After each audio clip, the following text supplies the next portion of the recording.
નમસ્કાર, આમ જોઈ રહ્યા છો નેશન પ્લસ ન્યૂઝ. હું છું આપની સાથે હેતલ વગર.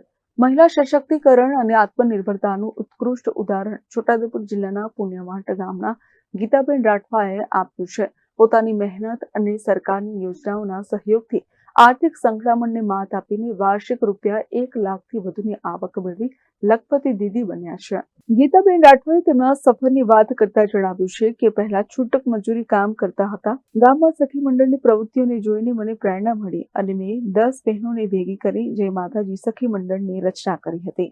શરૂઆતમાં માત્ર ₹30થી બચત કરવાનું શરૂ કર્યું હતું. અત્યારે ₹100ની બચત કરીએ છીએ. વધુમાં તેમણે જણાવ્યું હતું કે ગામ સંગઠનમાંથી ₹25,000ની લોન મેળવી ડાંગરમાંથી ચોખા છૂટા કરવાની નાની રાઈસ મિલ શરૂ કરી, જેમાંથી અમને વાર્ષિક ₹50,000ની આવક થઈ. ફૂલોની ખેતી માટે બેંકમાંથી ₹50,000ની લોન લઈ ફૂલોની ખેતી શરૂ કરી અને ફૂલોમાંથી વાર્ષિક ₹50,000ની આવક થાય છે. સાથે પશુપાલન થકી દૂધના વેચાણ દ્વારા વાર્ષિક વધારાના ₹30,000 મળે છે. લખપતિ દીદી યોજના થકી ગીતાબેન રાઠવા આત્મનિર્ભર બન્યા છે, જેમની વાર્ષિક આવક હવે ₹1 લાખથી વધારે છે અને આર્થિક રીતે પગભર થયા છે. લખપતિ દીદી યોજના અમલમાં મુકાતા બહેનો આત્મનિર્ભર બની છે. અમારા પરિવારમાં છૂટક કામ કરીને અમે ગુજરાન ચલાવીએ છીએ. અમારા ગામમાં સખી મંડળ ચાલતું હતું, તેમાં મીટિંગ હતી. તેમાં હું જઈને બેઠી અને જોયું. બહેનો બચત ભરતી હતી.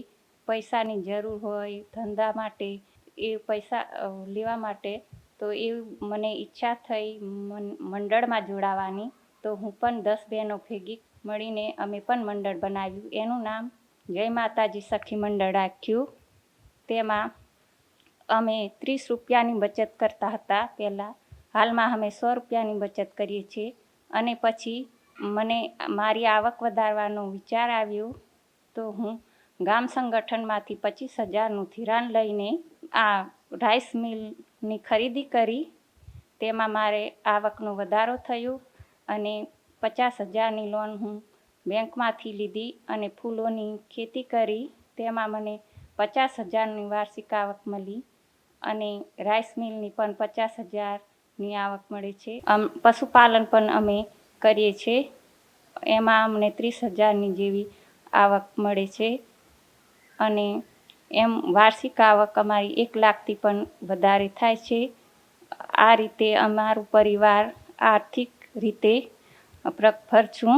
લખપતિ દીદી યોજના અમલમાં મુકાઈ અને બહેનો આત્મનિર્ભર બની, એ બદલ સરકારશ્રીનો આભાર વ્યક્ત કરું છું. Reha Patel, nation plus news, Chhota Udepur. સમાચારોના સતત અપડેટ મેળવવા માટે અમારી નેશન પ્લસ ન્યૂઝની યુટ્યુબ ચેનલને સબસ્ક્રાઇબ કરો, બેલ આઇકન દબાવો અને જોડાયેલા રહો ફેસબુક, ઇન્સ્ટાગ્રામ અને ટ્વિટર પર.